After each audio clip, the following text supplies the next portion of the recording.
गंगा तरंग रमणीय जटाकलापम् गौरी निरंतर विभूषित वामभागम् गंगा तरंग रमणीय जटाकलापम् गौरी निरंतर विभूषित वामभागम् नारायण प्रियमणंग मदापहारम् वाराणसी पुरपतिं भज विश्वनाथम् नारायण प्रियमनंगमदापहारम् वाराणसी पुरपतिं भज विश्वनाथम्।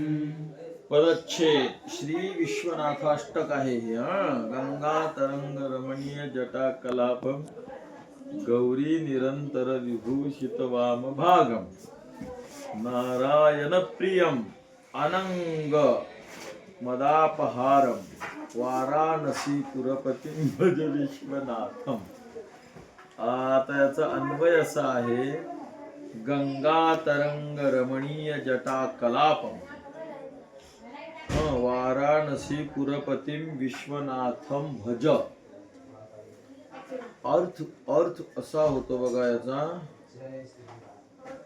गंगा तरंग रमणीय जटा कलापम, गंगा नदी तिचे तरंग लाटा आणि त्या लाटेने रमणीय म्हणजे सुंदर दिसते, ज्यांच्या जटेचा कलाप, जटा कलाप म्हणजे जटेचा समूह.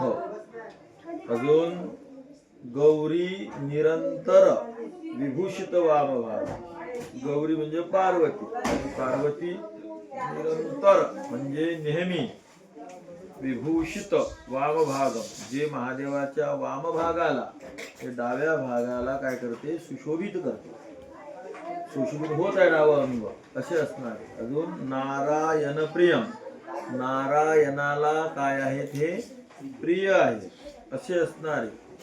अनंगम, अनंग अनंग अनंग म्हणजे कामदेव, कामाला अंग नाही ना, आणि कामदेवाचा मद सदृशो कोस्ती हे ना, माझ्यासारखा कोण आहे अशी जी हर्षबुद्धी आहे त्याला मद म्हणतात.